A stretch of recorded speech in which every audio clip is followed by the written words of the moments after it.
Okay, now that we have seen a little bit about the practical aspects of FSM implementation, or rather at least the circuit level aspects of FSM implementation, let's get into some details of how we might go about writing or representing this in System Verilog.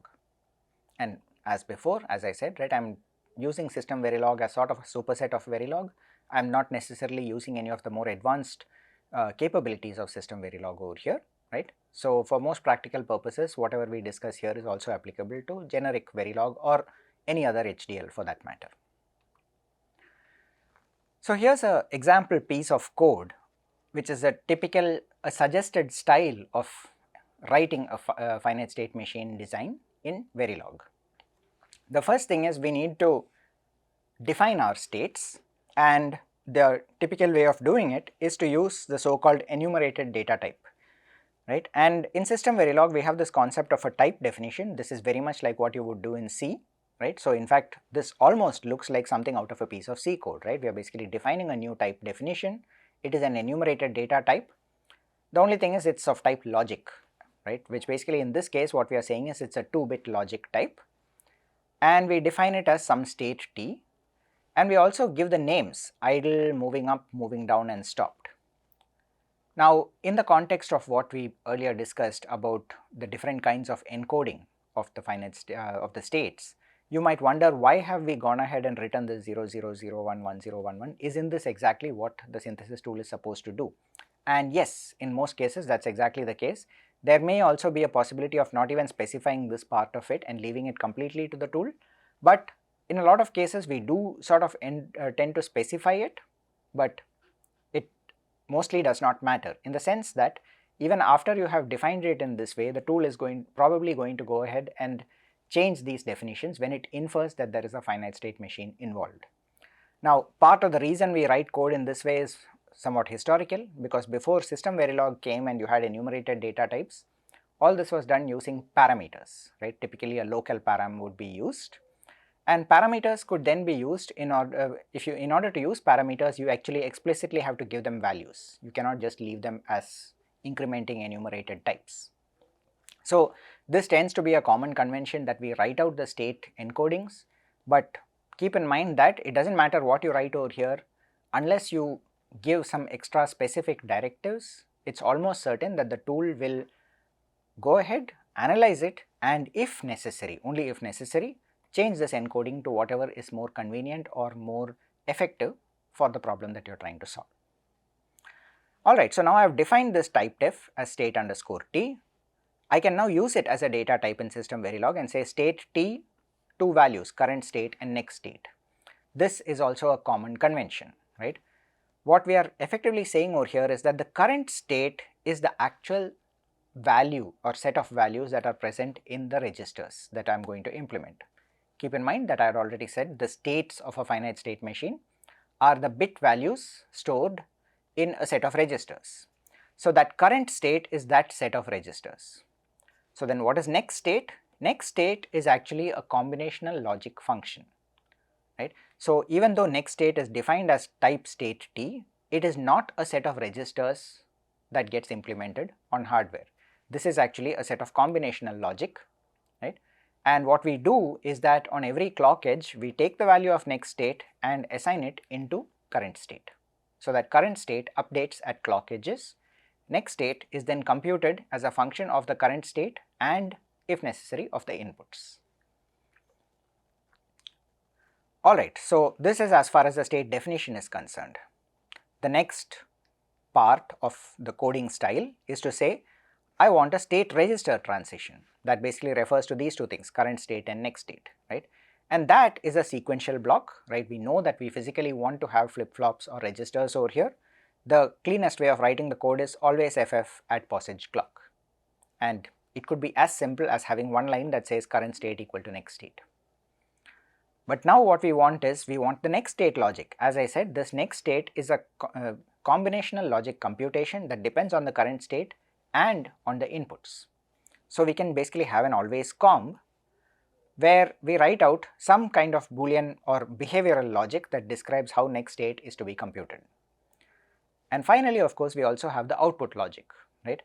Now this once again could be a fairly simple piece of combinational logic that just looks at the present or the current state and decides what the output logic should be, or it might be something which looks at the current state as well as the inputs to the FSM and decides what the current set of outputs should be. Now you could argue that why are we separating this out into so many 3 different always blocks over here? This is more a matter of convention and convenience, right, because writing code in this way allows you to very cleanly define the different aspects of behavior and therefore also understand, it makes it more understandable and maintainable, right. As far as the synthesis tools are concerned, they really don't care. You could probably chuck everything into one big always block and it would still work, right, but it would be less understandable and less clear about how you are actually going about writing the code. So just to go into a little bit more detail, as I said, the state register implementation is most likely an extremely simple piece of code. The one important thing is you typically also want to have a reset condition, right. It is always good to have a clean reset to a known state, right, and the reason we say this is because when a finite state machine or when any digital circuit is switched on, if everything goes well and the system was off for a considerable amount of time before that, when you switch it on, most likely all the flip-flops should start off in the value with a value of 0. However, that is not guaranteed because of the very nature of flip-flops. It is also possible that they can actually flip-flop, right, and move into some other state because the starting point is actually undefined. So in order to ensure that you start off from a known state of zeros, it is not just suggested, it is strongly recommended, right, that you should have some kind of a reset condition that allows you to bring your current state to some known state like an ideal state, right. Again, keep in mind that initial blocks in Verilog are meaningless as far as this is concerned. It might work for a simulation, it does not work for synthesis, right. It is not going to get your FSM to a known state when you actually implement it in hardware. So you do need to have some kind of a reset signal in order to bring your current state to a known reset state. The next state logic, right, as I said, this essentially is going to be an always block, which is basically a combinational block rather, okay. Now the interesting thing is the very first line you can see over here is what's called the default assignment, and as you can see, basically what it says is by default we always say that the next state is equal to the current state. Now the reason why this is good practice is that in case we do not assign the next state at any point in one of the cases over here, we do want it to have a known value, that is just retain the old state and do not sort of infer a latch, in other words, at this point, right. The next state, in other words, should always be a combinational piece of logic. As long as you define it for all possible combinations of the current state, you can be sure that the next state is going to get synthesized or implemented as a piece of combinational logic. So an example of this could be you are in the idle state, and if you get a start signal, then the next state should become state active. If you are in the active state and if you get the done input, you go into the idle state, right. So this is a very simple pair of transitions that are shown over here. For something like the elevator controller example, obviously it would be a bit more complicated, but the same principle holds, right. I would need to be updating the next state based on the current state as well as the inputs. This mode of writing the code where we use a structured case statement is also the recommended approach for writing the code corresponding to a state machine. You could do it using if conditions, if else and so on. That does complicate things. Usually writing it in a case statement makes sure that you do not have any kind of arbitrary priorities being imposed on the circuitry. The synthesis works exactly the way that it is supposed to, and it's a very clean and easy to read and understand way of writing the code. So let's look at an example. Before we get into how you would write the code corresponding to the outputs, let's just look quickly at what the two different kinds of outputs might look like, right. What we have over here is, I'm just basically showing a system where perhaps there's an input that basically varies like this. There is a system which basically starts off in state S0, at some point it transitions into state S1, and then it transitions back to state S0 at some point, okay. Now What exactly is the reason for doing this? Well, I have shown only one input, so it is not entirely clear why it would do this kind of a transition, because according to this diagram, it looks as though it may be that when the input transition from 0 to 1, the state basically goes from S0 to S1, right. The interesting thing, of course, and okay, at some point it has also transitioned back to S0. Now, how was that? Probably there are some other inputs or maybe a counter value or something which is there inside the state machine which could have caused this transition. Right now I am going to ignore that, right. How exactly did this sequence of state transitions occur is not the main point I want to emphasize. What is important over here is you have two possible outputs, one is a Moore output and the other is a Mealy output. So, as you can observe, the one thing that you can see clearly is the Moore output is very clearly dependent only on the present state, right. When the state is S0, the Moore out is 0, when the state is S1, the Moore out is 1, right. On the other hand, the Mealy out seems to depend on both the state as well as this input, right. So, you can see that when the state is S0 and the input is 0, the Mealy out is 0. When the state is S0 and the input is 1, the Mealy out becomes 1. But when the state becomes S1 and the input is 1, well, it drops, it goes to 0. When the state continues to be S1 but the input drops to 0, the Mealy out becomes 1. And then as we go forward, you can see that when we finally end up once again at state S0 with an input of 0, we have the same output as in this case. So, it is not as though it is dependent on the sequence by which we got here. It depends on the present state as well as on some inputs. That basically is what determines what the Mealy output is going to be, right. Now, what that means is when we write the code also, we need to correspondingly take that into account and make sure that we are able to capture this behavior in our Verilog description. This is typically the way by which we would go about doing it. The Moore style of coding would basically say we have a combinational block that defines the outputs. We can set certain default values for the outputs.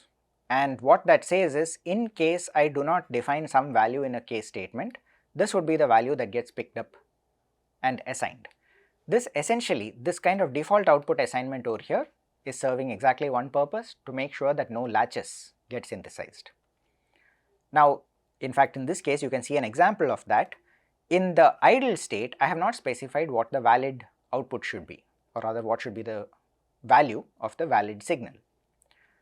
Therefore, it picks up the default value and sets valid equal to 0. On the other hand, when I get into the state valid, it overrides that and specifies that valid is equal to 1. Now, why does this work? This is where basically the fact that in Verilog, the operations happen in sequence or are interpreted in sequence comes into play, right. I assigned this as the default value of valid, but as I went down and I hit the case statement, I found that this actually ends up overriding it, and therefore this is the last value that gets activated.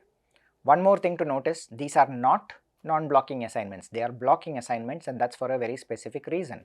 When you want combinational logic, you use blocking assignments, because blocking assignments have very clear semantics in this context. It says that yeah, I would first like to use this value, but if I find that there is an override later, then I should override it with this particular value. There is no concept of concurrent execution within these statements and therefore saying okay, when the always block ends, I do not know whether valid should get the value 0 or 1. It is very clearly going to be a 1 because it is supposed to be interpreted in this order. Now, once again keep in mind that is as far as the Verilog semantics is concerned. What it also means is that the synthesis tool which looks at this is supposed to interpret it accordingly and therefore build a piece of logic that says if this condition is satisfied, it should definitely set valid equal to 1, or if there was some other condition in one of the case statements that caused valid to be equal to 1, again valid should be equal to 1, else for all the other possible input combinations, valid should get the value 0, right. That is essentially what it means over here, right. Therefore, it will actually write out the full truth table and do the optimization corresponding to all the different combinations that are present out there. The important thing over here of course is these outputs depend only on the current value of the state. What about the Mealy machine? Once again it looks very similar. You have an always comb, always block. You do have a default output defined over here, right. You can go ahead and have that. Of course, this is a different set of signals than what I had on the left. In this case I am talking about a signal called ready. But the interesting thing comes in when I look at how ready gets assigned. Over here I basically look at whether the input is valid and the system is not busy, in addition to whether I am currently in the idle state. So, by taking two additional inputs into consideration, I am able to make this ready output as a function both of the current state as well as of the inputs. Similarly, if I am in the state active, then I can look at the done signal and make sure that I do not have an error, right. I am just making up these signals over here, this is just illustrative, but as a combinational function of these inputs as well as the present state, I get an output, and therefore it is a Mealy type of output that we have over here. There are in general a few guidelines, right, that are considered best practices in terms of how we should go about implementing such systems. A few are what we would call structural guidelines. It basically talks about what the notion of the code and the hardware is supposed to look like. First things first, use always FF for sequential logic, use always comb for combinational logic.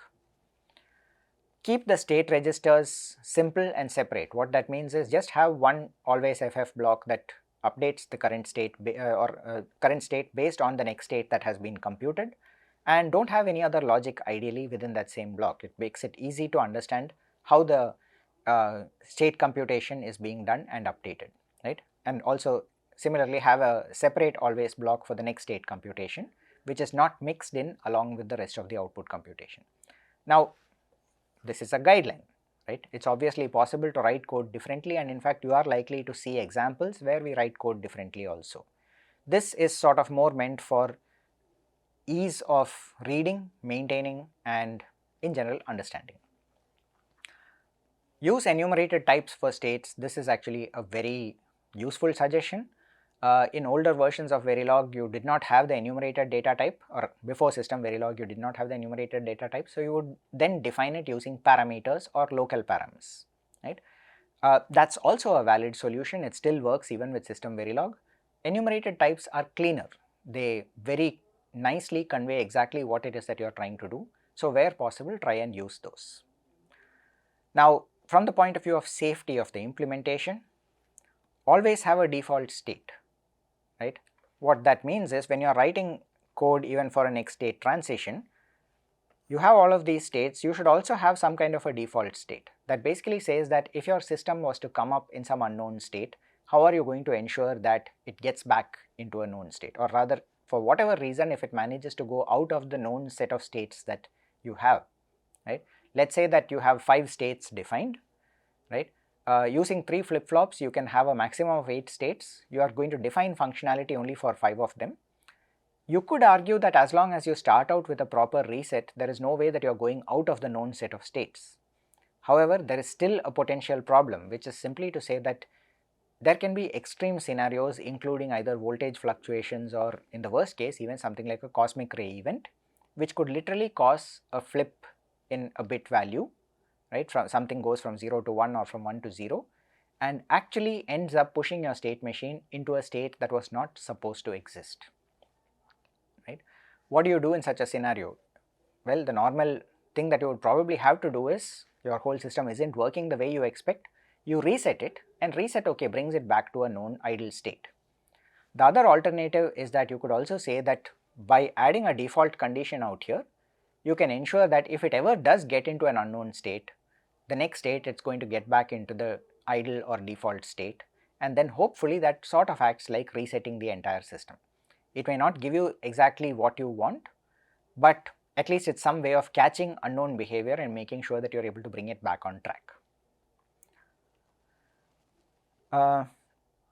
Ideally, as I said, right, the state computations, the state update and the output computations should be in separate always blocks, not mandatory, just strongly recommended. The other thing to keep in mind is, especially for Mealy type signals or even for state transitions, you are dealing with inputs which could very often be coming from outside the circuit. And as I mentioned, right, there is a concept of metastability. The metastability in a flip-flop basically says that if by chance the input comes very close to the clock edge, the transition of the output becomes uncertain. You cannot guarantee how long it will take for the output to reach a stable value of 0 or 1 or which of those values it's going to reach. Okay. So typically that's handled separately. Most state machines have their inputs already registered in some fashion before they get to the state machine, but there might be scenarios where the input is directly coming in and has to be handled by the state machine itself, in which case some kind of synchronization has to be performed inside the state machine. Now finally, the choice of Moore versus Mealy, as we discussed earlier, use Moore for more of the critical control signals, the ones that you need to be sure are operating at exactly state transitions. But for status and data signals, and you could argue that the emergency stop, for example, is a critical control signal, and it is, right. It's just that the expected behavior in the case of emergency stop is different. It means basically override whatever state you are in and transition straight away. But even while transitioning, make sure that the outputs are converted in such a way that things are shut off and you do not have the possibility of certain, let's say, the motor being on unnecessarily and potentially causing problems. Depending on the timing requirements, this is not something that we are currently at a point of appreciating fully, because we have not gone into too much detail on timing, but there can be scenarios where you actually need to add extra output registers, especially for Mealy type circuits. So all of these are sort of recommended best practices in terms of how you would go about implementing finite state machines, especially in the context of system Verilog.